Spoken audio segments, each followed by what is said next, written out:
नमस्कार, मैं Manish Goyal, SEBI registered research analyst, और यह है मल्टीबैगर शेयर्स।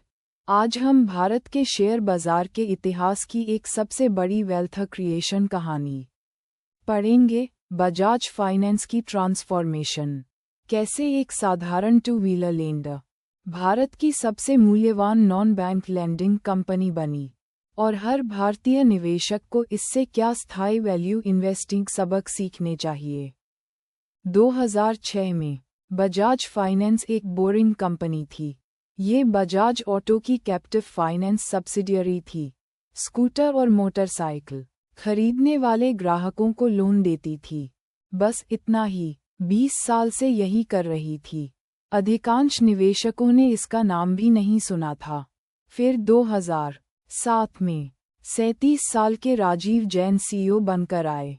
उनका एक असाधारण विश्वास था, भारत का बढ़ता मध्यम वर्ग consumer durable loan, personal loan, SME lending की भारी मांग पैदा करेगा। पुराने बैंक बहुत धीमे थे, बहुत ब्यूरोक्रेटिक थे, बहुत कॉर्पोरेट लैंडिंग में डूबे हुए थे। राजीव जैन की प्लान 8 रणनीतिक कदमों पर खड़ी थी। पहला, 2010 में कंपनी ने अपने नाम से ऑटो शब्द हटा दिया। पहचान रणनीति से पहले आती है। दूसरा, उन्होंने भारत का सबसे बड़ा जीरो कॉस्ट ईएमआई बिजनेस बनाया। तीसरा, उन्होंने अपने उधार के स्रोतों को डाइवर्सिफाई किया, जिसने 2018 की IL&FS संकट के दौरान उन्हें बचाया। चौथा, उन्होंने अपने ग्राहक डेटा को सबसे कीमती एसेट समझा। पांचवां, उन्होंने कॉर्पोरेट लैंडिंग से दूरी बनाए रखी। छठा, हर रुपया मुनाफे का टेक्नोलॉजी में दोबारा निवेश किया। सातवां, रिटेल डिपॉजिट फ्रेंचाइज खड़ी की। आठवां, अभी बजाज फाइनेंस 3.0 डिजिटल रणनीति चल रही है। नतीजा, पिछले 16 साल में बजाज फाइनेंस की टोटल आय 34% प्रति वर्ष से बढ़ी। नेट प्रॉफिट 52% प्रति वर्ष, आम 100 गुना बढ़ा।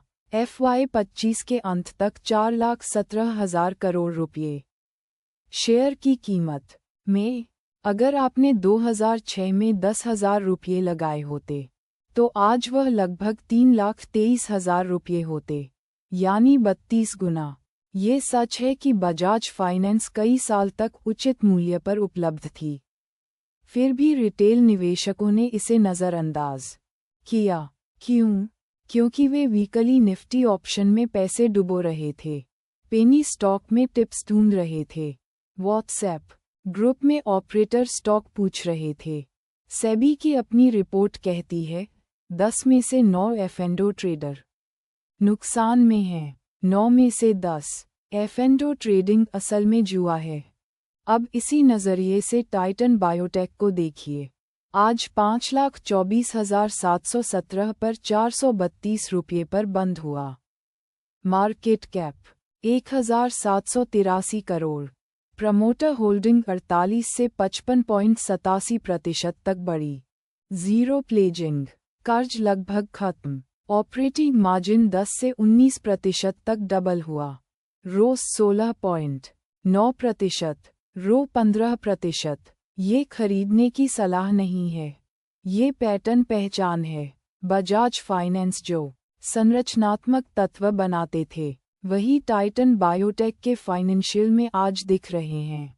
बजाज फाइनेंस की कहानी का सबसे बड़ा सबक कॉन्सेंट्रेशन, डाइवर्सिफिकेशन नहीं, दौलत बनाता है। वॉरेन बफे ने कहा, वाइड डाइवर्सिफिकेशन तब जरूरी है जब आप नहीं जानते आप क्या कर रहे हैं। गहरा रिसर्च करके सबसे ऊंचे विश्वास वाले 5-10 आइडिया में पूंजी केंद्रित कीजिए। आप अगली बजाज फाइनेंस ट्रेडिंग ऐप में नहीं पाएंगे, आप उसे एनुअल रिपोर्ट पढ़कर पाएंगे। यही हम मल्टीबैगर शेयर्स पर सिखाते हैं। हमारा पूरा वैल्यू इन्वेस्टिंग कोर्स डिस्क्रिप्शन में है। पूरा ब्लॉग multibaggershares.com पर पढ़िए। Telegram channel long term equity वाई जरूर ज्वाइन कीजिए। धन्यवाद। Manish Goyal, multibagger shares.